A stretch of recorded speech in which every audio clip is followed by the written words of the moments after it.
Hello everybody, welcome back to my YouTube channel. आप देख रहे हैं लॉ विद रिया और मैं हूं रिया शर्मा। तो आज की वीडियो में हम कॉन्ट्रैक्ट की सेकंड यूनिट को कंप्लीट करेंगे, जिसमें हमें कॉन्ट्रैक्ट ऑफ एजेंसी यानी कि सीधा सीधा एजेंसी के बारे में पढ़ना है। हिंदी इंग्लिश दोनों में वीडियो होगी ताकि हिंदी मीडियम या इंग्लिश मीडियम किसी को कोई प्रॉब्लम ना फेस करनी पड़े। और इससे पहले हम फर्स्ट यूनिट कंप्लीट कर चुके हैं, ठीक है। वो सक्सेसफुल रही वीडियो, बेशक वो बड़ी थी, वो बनाने में थोड़ा टाइम लगा, but that video was too good. और अगर आपने वो नहीं देखी है तो इससे पहले फर्स्ट यूनिट को आप देख लेना, ठीक है। तो सेकंड में हमें कॉन्ट्रैक्ट ऑफ एजेंसी के बारे में पढ़ना है, और ये जो वीडियो है ये स्पेशली चौधरी चरण सिंह यूनिवर्सिटी और मां शाकुंभरी यूनिवर्सिटी के लिए है। वीडियो स्टार्ट करने से पहले एक बार सिलेबस मैच कर लेना। तो स्टार्ट करते हैं आज की वीडियो। तो सबसे पहले पढ़ेंगे कॉन्ट्रैक्ट ऑफ एजेंसी की। जो एजेंसी होती है वो एजेंसी क्या होती है, अब इसे ध्यान से समझना है। एजेंट नाम तो आपने हमेशा सुना ही होगा कि एक तो होता है मालिक और एक होता है एजेंट। जो मालिक होता है वो कभी भी खुद काम नहीं करता, मालिक हमेशा एजेंट से काम कराता है। जैसे कि आपने एलआईसी सुना होगा, एलआईसी सबने सुना होगा। एलआईसी जो है ये लाइफ पॉलिसी वगैरह, जीवन बीमा वगैरह वगैरह होता है इनके पास, ठीक है। तो आपने कभी रोड पे एलआईसी के मालिक को घूमते देखा है? नहीं देखा ना। नॉर्मल जो लोग होते हैं वो एलआईसी की पॉलिसी वगैरह बेचते हैं, वो बोलते हैं एलआईसी लो, जीवन बीमा लो, एलआईसी के ऐड जो आते हैं, ठीक है। तो जो प्रिंसिपल होता है ना, जो मालिक, वो कभी भी खुद काम नहीं करता। मालिक किससे काम कराता है? एजेंट, यानी कि जो दलाल होता है ना, ब्रोकर्स, एजेंट, उनसे काम कराता है मालिक, ठीक है।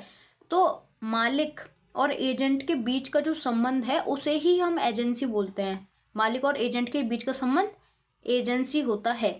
जैसे कि एलआईसी है, एलआईसी का मालिक यानी कि प्रिंसिपल कोई और है, लेकिन एलआईसी की पॉलिसी को बेचते फिरते हैं एजेंट, जो बोलते हैं कि एलआईसी लो, बढ़िया है, जीवन बीमा, एलआईसी लेनी इंपॉर्टेंट है, जीवन के साथ भी जीवन के बाद भी, ठीक है।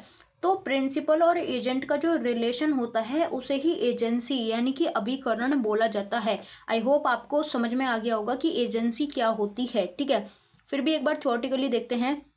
जब कोई व्यक्ति किसी दूसरे व्यक्ति को अपनी तरफ से काम करने का अधिकार देता है तो इसे ही एजेंसी कहते हैं। यानी कि ये जो प्रिंसिपल है, जब ये एजेंट को अपनी तरफ से काम करने का अधिकार देगा तब एजेंसी बनेगी। समझ रहे हो? यानी कि मालिक खुद काम नहीं कर रहा, मालिक अपनी तरफ से एजेंट से काम कराता है।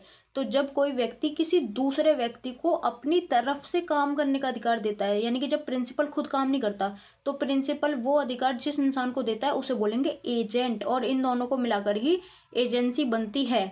समझ गए? एग्जाम्पल के लिए, राहुल ने अपने दोस्त अमन से कहा कि वो राहुल की कार को 2 लाख में बेच दे, और अमन ने कार को बेच दिया। तो राहुल ने अपनी गाड़ी बेचने के लिए कहा ना, तो राहुल हुआ प्रिंसिपल यानी कि मालिक एक तरह से, ठीक है। और उसने अमन से बोला कार बेचने को, अमन ने कार बेच दी, तो अमन कौन है? अमन हुआ एजेंट, ठीक है। और ये दोनों का जो संबंध बना, इस संबंध को बोलेंगे एजेंसी। आप समझ गए होगे भली बात है कि एजेंसी क्या होती है। एजेंसी में एक आदमी जो है वो दूसरे आदमी से काम कराता है, वो खुद काम नहीं करता। तो जो आदमी काम करा रहा है अपना, ठीक है, वो हुआ प्रिंसिपल यानी कि मालिक, और जो कर रहा है वो हुआ एजेंट, ठीक है। और इन दोनों के संबंध को हम बोलेंगे एजेंसी, ठीक है। आई होप एजेंसी आपको समझ में आ गया होगा कि एजेंसी होता क्या है। अब एक बार फिर से जान लेते हैं मालिक यानी कि प्रिंसिपल और एजेंट को। तो प्रिंसिपल सेक्शन 182 के अनुसार वो व्यक्ति होता है जो एजेंट से अपना काम कराता है, ठीक है। तो जिस व्यक्ति की तरफ से एजेंट काम करता है हम उसको प्रिंसिपल बोलते हैं, ठीक है। और एजेंट उसको बोलते हैं जो प्रिंसिपल की तरफ से काम करता है, यानी कि जो प्रिंसिपल के अंडर काम करता है, ओके। एग्जाम्पल के लिए, आपने किसी को अपनी शॉप संभालने को रखा तो आप प्रिंसिपल हो, ठीक है। आप हो मेन आदमी, आप दुकान पे नहीं बैठ रहे, शॉप पे आप नहीं बैठ रहे, आपने किसी और इंसान को शॉप संभालने के लिए रख लिया, तो आप हो प्रिंसिपल, और जो आपकी दुकान को संभाल रहा है वो हुआ आपका एजेंट। समझ गए? समझ गए ना कि प्रिंसिपल क्या है, एजेंट क्या है, ठीक है। तो ये होता है प्रिंसिपल और एजेंट, और जब प्रिंसिपल और एजेंट के संबंध मिलते हैं तो इन्हीं से एजेंसी बनती है। आई होप आपको ये कहानी समझ में आई होगी। अब देखते हैं एजेंसी के आवश्यक तत्व की। जो एक एजेंसी होती है उसके अंदर क्या क्या होता है, क्या क्या आवश्यक तत्व है उसके। तो उसके अंदर प्रिंसिपल और एजेंट का होना इंपॉर्टेंट है, यानी कि एक मालिक होना चाहिए और एक एजेंट होना चाहिए जो मालिक का काम करता है मालिक की जगह पे, ठीक है। दूसरा है एजेंट की सहमति होनी चाहिए। ऐसा नहीं कि प्रिंसिपल ने उसे जबरदस्ती बिठा दिया कि मेरा काम करो, एजेंट अपनी कंसेंट यानी कि अपनी सहमति से वो काम करे। तीसरा है कि प्रिंसिपल की अनुमति होनी चाहिए, यानी कि जब प्रिंसिपल अनुमति यानी कि परमिशन देगा कि एजेंट उसका काम करे तभी तो एजेंट काम कर सकता है। तो प्रिंसिपल की अनुमति होनी चाहिए, परमिशन होनी चाहिए, या तो लिखित में हो या मौखिक में हो, ठीक है। चौथा पॉइंट है कानूनी क्षमता यानी कि लीगल कैपेसिटी होनी चाहिए। पांचवा पॉइंट है उद्देश्य वैध होना चाहिए, यानी कि जो इनकी एजेंसी है जो ये काम कर रहे हैं उसका जो पर्पस है, जो उद्देश्य है वो लीगल होना चाहिए, इलीगल नहीं होना चाहिए, लॉफुल होना चाहिए इनके एजेंसी का पर्पस। ये हो गए आवश्यक तत्व। अब बात करते हैं कि जो एजेंसी है, गलती से एजेंट हो गया, ये जो एजेंसी है जो अभिकरण होता है वो कैसे बनता है। तो एक बनता है स्पष्ट समझौते के द्वारा। समझना पड़ेगा ना कि जो एजेंसी है वो बनती कैसे है। तो एक तो बनती है एक्सप्रेस मतलब एग्रीमेंट को एक्सप्रेस करके यानी कि समझौते के द्वारा। तो जब प्रिंसिपल सीधे शब्दों में एजेंट को नियुक्त कर रहा है यानी कि हायर कर रहा है, बोल के या लिख कर, ठीक है। तो जब प्रिंसिपल सीधे सीधे एजेंट को नियुक्त कर रहा है, हायर कर रहा है, मौखिक या लिखित दोनों तरीके से वो हायर कर सकता है। चाहे तो मुंह से बोल के हायर कर सकता है कि मेरे यहाँ पे काम करो, मेरी जगह पे काम करो, चाहे लिख कर रिटन में बोल सकता है कि मेरे यहाँ पे काम करो, ठीक है। जैसे कि एग्जाम्पल के लिए राहुल जो है वो लिख कर अमन को पावर ऑफ अटॉर्नी दे दे कि उसकी कार को बेचे अमन, या फिर उसकी दुकान को संभाले, ठीक है। तो राहुल जो है वो मालिक हुआ और अमन उसका एजेंट हुआ जो कि उसकी दुकान को संभालेगा या फिर उसके कार को बेचेगा, ठीक है। तो एजेंसी जो बनती है वो स्पष्ट समझौते के द्वारा बनती है, यानी कि एग्रीमेंट करके, लिख करके, बोल करके। दूसरा है निहित या फिर संकेत द्वारा, यानी कि implied agency bye implied agreement. जैसे कि शब्द ना कहे जाने पर भी व्यवहार देखकर एजेंसी बन सकती है। जैसे कि मुंह से नहीं बोल रहे आप कि तुम मेरा काम करो, मैं मालिक हूँ, तुम एजेंट हो, तुम मुंह से कुछ नहीं बोल रहे, लेकिन जो तुम्हारा बिहेवियर है उससे भी एजेंसी बन जाती है। जैसे कि एग्जाम्पल के लिए दुकान का जो मालिक है वो डेली कहीं ना कहीं घूमने चला जाता है यात्रा पे, ठीक है। और उसका मैनेजर उसकी एब्सेंस में सामान को बेचता है, दुकान को संभालता है, ठीक है। मालिक कभी मना नहीं करता, तो इसे बोलेंगे एम्प्लॉयड एजेंसी, यानी कि यहाँ पे जो है वो एजेंसी बन गई है। ये मालिक है, दुकान को छोड़ के चला जाता है घूमने, बदले में उसका जो मैनेजर है वो दुकान को संभाल रहा है, ठीक है। और मालिक कभी भी मना नहीं करता, वो दुकान का सामान बेचता है, सारी चीजें देखता है, मालिक ने कभी उसे मना नहीं करा। तो इन दोनों के बीच में एक संबंध बन गया, एक रिलेशन बन गया मालिक और एजेंट का। तो इस तरीके से भी एजेंसी बन गई, ठीक है। ये हो गए 2 पॉइंट। तीसरा पॉइंट है आवश्यकता से बनी एजेंसी, यानी कि नेसेसिटी से एजेंसी बनती है। जैसे कि आपातकाल या आवश्यकता में बिना अनुमति की भी एजेंसी बन जाती है। जैसे कि ड्राइवर माल को सड़क दुर्घटना से बचाने के लिए नजदीक के गोदाम में रखवा देता है। जैसे कि प्रिंसिपल है, मालिक का कोई सामान जा रहा है, ड्राइवर उसे लेके जा रहा है, ठीक है।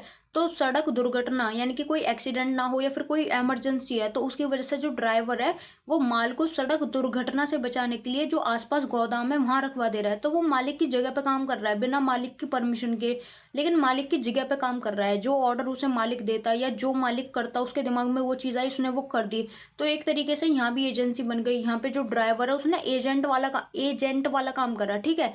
उसने एजेंट वाला काम करा, अभिकर्ता वाला काम करा, और मालिक तो मालिक है ही। तो इस तरह से भी यहाँ पे एजेंसी बन गई। अगला है अनुमोदन द्वारा एजेंसी। इसे समझो, जब किसी व्यक्ति ने प्रिंसिपल की तरफ से काम कर दिया और प्रिंसिपल से पूछा नहीं उसने, यानी कि जो मालिक है उसने नहीं, उससे पूछा नहीं, एजेंट ने कोई काम करा बिना मालिक से पूछे। इंटरेस्टिंग है, ऐसे सुनो। तो जब किसी व्यक्ति ने प्रिंसिपल की तरफ से काम कर दिया बिना प्रिंसिपल से पूछे और प्रिंसिपल ने बाद में उसे मंजूर कर दिया, तो यहाँ से भी एजेंसी स्टार्ट हो गई, ऐसा माना जाएगा। एग्जाम्पल के लिए अमन बिना पूछे राहुल का फ्लैट 10 लाख में बेच देता है। राहुल ने बाद में हाँ कर दी, उसने बोल दिया कि चलो ठीक है कोई बात नहीं, बेच दिया तो बेच दिया। तो ये रेटिफिकेशन एजेंसी जो है ये वैलिड, मतलब ये जो रेटिफिकेशन है तो इसके अंदर ये जो एजेंसी है ये वैलिड मानी जाएगी। यानी कि अनुमोदन से एजेंसी बनी, पहले परमिशन नहीं थी लेकिन आपने एक एजेंट वाला काम किया, आपने उसकी प्रॉपर्टी, मालिक है वो, उसकी प्रॉपर्टी उससे बिना पूछे बेच दी, तो वो मालिक आप एजेंट, आपके संबंध अब ये बन गई एजेंसी, ठीक है। तो कुछ इस तरीके से एजेंसी बनती है। बड़ा अजीब सा टॉपिक है। इसके सिवा अगला है प्रतिबंध के सिद्धांत द्वारा एजेंसी, यानी कि प्रिंसिपल ऐसे व्यवहार करे कि सामने वाला मान ले कि फलाना एजेंट है। अब प्रिंसिपल इस चीज़ से मुकर नहीं सकता। एग्जाम्पल के लिए राहुल हमेशा अपने कर्मचारी सुरेश को मेरा एजेंट कहकर ग्राहकों से मिलवाता है। यानी कि राहुल है, उसके ऑफिस में एक लड़का है सुरेश, तो जब भी कंपनी में कोई भी क्लाइंट आता है तो राहुल बोलता है कि ये मेरा एजेंट है, हमेशा ये बोल के मिलवाता है ग्राहकों को, क्लाइंट को हमेशा बोलता है कि सुरेश जो है मेरा एजेंट है। तो ग्राहक जो है वो विश्वास कर लेंगे इस बात पे, तो राहुल बाद में मना नहीं कर सकता कि नहीं ये तो मेरा एजेंट नहीं है, ठीक है। तो इसे बोलते हैं प्रतिबंध के सिद्धांत के द्वारा एजेंसी का बनना। तो मालिक जो है, जो राहुल है, वो हमेशा बोलता है कि ये जो सुरेश है ये मेरा एजेंट है, तो ये हुआ मालिक, ये हुआ एजेंट, इनका संबंध बन गई एजेंसी, ठीक है। तो ये है एक और सिद्धांत। यहाँ पे एजेंसी के सिद्धांत खत्म, कि मतलब एजेंसी किस तरीके से बनती है। अब बात करते हैं कि जो एजेंट होते हैं, जो अभिकर्ता होते हैं, वो कितने तरीके के होते हैं। तो एजेंट वो आदमी होता है जो मालिक के बिहाफ पे काम करता है, यानी कि मालिक की जगह काम करता है। तो एक तो होता है सामान्य अभिकर्ता, यानी कि नॉर्मल अभिकर्ता। तो जिस अभिकर्ता को मालिक अपने पूरे नियमित व्यवसाय के लिए हायर करता है उसे सामान्य अभिकर्ता कहते हैं। यानी कि मालिक का काम है कपड़ों का, ठीक है, उसने एक आदमी को नियुक्त कर लिया कि तू मेरा एजेंट है, तू मेरी जगह कपड़े बेच, ठीक है, तो वो तो हो गया सामान्य अभिकर्ता। एग्जाम्पल के लिए, एक दुकानदार अपने मैनेजर को रोजमर्रा का सारा काम करने देता है, जैसे कि सामान मंगवाओ, सामान को बेचो, ये सारे काम, ठीक है। तो ये जो मैनेजर है ये सामान्य अभिकर्ता है, क्योंकि ये डेली के काम देख रहा है, इसे सारी चीजें पता है, तो ये तो हो गया सामान्य अभिकर्ता जो डेली बेस के काम देख रहा है। एक होता है विशेष अभिकर्ता, यानी कि स्पेशल अभिकर्ता, इसे किसी स्पेशल काम के लिए बनाया जाता है। जैसे कि राम ने श्याम को अपनी कार बेचने के लिए भेजा, तो श्याम जो है स्पेशल एजेंट है। क्यों? क्योंकि वो केवल कार बेच सकता है, उसे और किसी काम के लिए या दुकान पे काम करने के लिए नहीं बुलाया कि तुम दुकान पे मेरा सामान बिकवाओ, नहीं, उसे केवल कार बेचने के लिए बुलाया, तो वो जो है वो स्पेशल एजेंट है, क्योंकि वो एक स्पेशल काम को देख रहा है। या फिर अगर राम जो है वो श्याम को घर बेचने के लिए बुलाता कि तुम आओ मेरा घर बेचो, तुम्हारा काम है ये, ठीक है, तो वो तब भी स्पेशल एजेंट कहलाता है, क्योंकि उसे किसी स्पेशल काम के लिए लाया गया है। एक होता है सब एजेंट। बहुत बार क्या होता है कि जो एजेंट होता है वो अपनी हेल्प के लिए एक और आदमी को अपने साथ रख लेता है, तो उसे बोलते हैं सब एजेंट, यानी कि उप अभिकर्ता। तो ये आता है सेक्शन 191 से 195 में of contract act, Indian contract act, ठीक है। तो जिसे अभिकर्ता किसी काम में हेल्प के लिए अपने साथ रखता है तो उसे बोलता है उप अभिकर्ता। तो जैसे मान लो एक ट्रैवल एजेंट है, तो उसने अपने साथ एक और आदमी रख रखा है, ठीक है। एक ट्रैवल एजेंट है, उसने अपने नीचे, यानी कि अपने से नीचे टिकट बुक करने के लिए एक कर्मचारी को रख रखा है, तो ये कहलाएगा उप अभिकर्ता, यानी कि सब एजेंट। लेकिन एक और बात हमेशा ध्यान रखो, जैसे कोई मालिक है, मालिक प्रिंसिपल, उसने एक एजेंट को हायर करा कि तुम मेरा घर बिकवाओ। उसने क्या करा, एक एजेंट को हायर करा कि तुम मेरा घर बिकवाओ 50 लाख रुपए में, ठीक है। तो ये जो एजेंट है ना, ये अपने साथ एक और एजेंट नहीं ला सकता उस काम के लिए। क्यों? क्योंकि प्रिंसिपल ने केवल एक ही एजेंट को हायर करा है, उसने ये नहीं बोला कि 4 लोग मिलकर मेरा घर सेल करवाओ। उसने केवल जब एक एजेंट को रखा है तो एक ही उस मामले को देखेगा, ठीक है। तो ये जो सब एजेंट है, आदमी अपनी तरफ से रख सकता है लेकिन वैसे नहीं रख सकता, ठीक है, ये बात भी ध्यान रखना। एक एजेंट का टाइप होता है ब्रोकर, यानी कि दलाल। ये दलाल जो होते हैं ये दो पक्षों के बीच में सौदा कराने का काम करते हैं और बदले में कमीशन लेते हैं। जैसे कि बहुत बार क्या होता है कि मैं तुम्हारा घर बिकवा दूंगा, बदले में तुम मुझे 2% कमीशन दे देना या 4% कमीशन दे देना, तो इन्हें बोलते हैं ब्रोकर। ये घर बिकवाने में इस तरह से हेल्प करते हैं, ये घर बिकवाते हैं, बदले में इन्हें 2% 3% का वो मिलता है कमीशन, ठीक है। तो एक ये दलाल जो होता है ये भी एक तरह के एजेंट होते हैं जो कि मालिक के बिहाफ पे काम कर रहे हैं। देखो मालिक है, वो घर ढूंढेगा कि कोई घर, मतलब वो क्लाइंट ढूंढेगा कि मेरा घर बिक जाए, घर बिक जाए, तो मालिक इन कामों को नहीं करता। तो वो एजेंट होता है ब्रोकर, जो घर के लिए क्लाइंट ढूंढता है, फिर वो क्लाइंट उस घर को खरीदता है, फिर वो अपना कमीशन लेता है जयराम जी की, ठीक है। अब देखते हैं एजेंट के कौन कौन से अधिकार होते हैं। तो भाई सीधी सी बात है, एजेंट मालिक के लिए काम कर रहा है तो फ्री में तो करेगा नहीं, तो उसका पहला अधिकारी ये है कि वो अपना पारिश्रमिक पा सकता है, यानी कि जो उसने मेहनत करी है अपनी मेहनत का पैसा लेने का अधिकार, सेक्शन 129। तो काम पूरा करने के बाद एजेंट जो है वो अपने मेहनत का अधिकार मतलब उसे अपनी मेहनत यानी कि कमीशन लेने का अधिकार है। जैसे कि घर बेचने पर प्रॉपर्टी डीलर को कमीशन मिलता है ना, ये जो ब्रोकर होता है, प्रॉपर्टी डीलर टाइप के लोग, ये जो ब्रोकर होते हैं, जैसे कि इनका अधिकार है, इन्होंने कोई भी काम किया, कोई भी कुछ भी किया, तो इनका अधिकार है कि ये उसका मेहनत का फल लें, ठीक है, इस तरीके से। अगला है प्रतिपूर्ति का अधिकार। ये देखो प्रतिपूर्ति का अधिकार, तो अगर अभिकर्ता यानी कि एजेंट ने अपनी जेब से, एजेंट को मान लो मालिक ने भेजा कि तुम मेरा ये काम करके आओ जाओ, ठीक है, तो एजेंट जो था वो मालिक की तरफ से गया, मालिक ने भेजा है काम करने के लिए, तो एजेंट ने अपनी जेब से जो भी खर्चा किया है ना, तो वो मालिक से वो पैसे ले सकता है, ये उसका अधिकार है। जैसे कि एजेंट को क्लाइंट से मिलने के लिए भेजा था, मालिक ने बोला कि जाओ क्लाइंट से मिल के आओ, तो उसने 500 रुपये का तेल फूक दिया गाड़ी में, ठीक है, तो वो जो 500 रुपये का खर्चा है उन्हें प्रिंसिपल देगा, ठीक है। तो एजेंट के पास अधिकार है कि वो अपने मालिक से खर्चे ले सकता है कि मैं वहाँ गया तेल फूक के, तो मेरे तेल के पैसे दो, ठीक है, ये उसके पास अधिकार है। अगला है उचित जानकारी पाने का अधिकार। तो जो एजेंट है वो जो भी काम कर रहा है तो वो उस चीज़ से रिलेटेड जानकारी मांग सकता है। मान लो ये है प्रिंसिपल, ये है मालिक, प्रिंसिपल ने बोला कि तुम मेरा घर बिकवाओ, यानी कि मेरा एक वहाँ पे घर है उससे सेल करवाओ, तो ये जो एजेंट है इसके पास अधिकार है कि ये घर के बारे में जानकारी ले। जब इसे पता होगा घर कहाँ पे है, कितनी एकड़ ज़मीन में है, कैसा है, तभी तो किसी को बताएगा, तभी तो कोई खरीदेगा, तो इसके पास अधिकार है कि ये उचित जानकारी ले सकता है। अगले है अच्छे विश्वास से कार्य करने पर सुरक्षा। मान लो एजेंट ने ईमानदारी से अच्छे से काम किया, गलती से उससे कोई नुकसान हो गया, तो जो नुकसान है उसकी जिम्मेदारी मालिक की होगी, ठीक है। अगर अच्छे से काम किया, ठीक है, और नुकसान हो गया तब, ईमानदारी से काम करने पर। अब देखते हैं कि जो एजेंट होता है उसके कौन कौन से कर्तव्य होते हैं। तो उसका पहला कर्तव्य है आदेशों का पालन करना, यानी कि प्रिंसिपल ने, मालिक ने जो भी बोला है उस आदेश का पालन करना, सेक्शन 211। तो एजेंट को प्रिंसिपल के आदेशों का पालन करना चाहिए। जैसे कि मालिक ने बोला कि 10,000 रुपये में तुम्हें ये सामान बेचना है, 10 से कम में नहीं बेचना, तो तुम्हारा मतलब धर्म है, तुम्हारा काम है कि तुम्हें 10 से कम में नहीं बेचना, ठीक है, तो वो कम में नहीं बेच सकता एजेंट। तो एजेंट का पहला कर्तव्य है कि वो मालिक की बात को माने। दूसरा कर्तव्य है उचित कौशल और सावधानी बरते, यानी कि जो एजेंट है वो सामान्य बुद्धि वाले इंसान की तरह काम करे, सावधानी से काम करे ताकि मालिक को कोई नुकसान ना हो। तीसरा है गुप्त लाभ ना लेना, ठीक है, सीक्रेट प्रॉफिट नहीं कमाने। एग्जाम्पल के लिए कोई भी छुपा हुआ लाभ नहीं लेना। जैसे कि प्रिंसिपल ने कहा कि ये जो माल है इसे 50,000 में बेचना है, और तुम क्या कर रहे हो, उसे 55,000 में बेच रहे हो, 5,000 तुम्हारे। तो ऐसे जो सीक्रेट प्रॉफिट होता है वो तुम्हें नहीं लेना है, ये तुम्हारा कर्तव्य है, ठीक है। तो मालिक ने कहा कि ये जो माल है ये 50,000 में बेचना है, ये जो कपड़े का स्टॉक है ये तुम्हें 50,000 में बेचना है, तुमने बेच दिया 60,000 में, तो 10,000 तुम्हारे और तुमने 50,000 दे दिया मालिक को, ठीक है।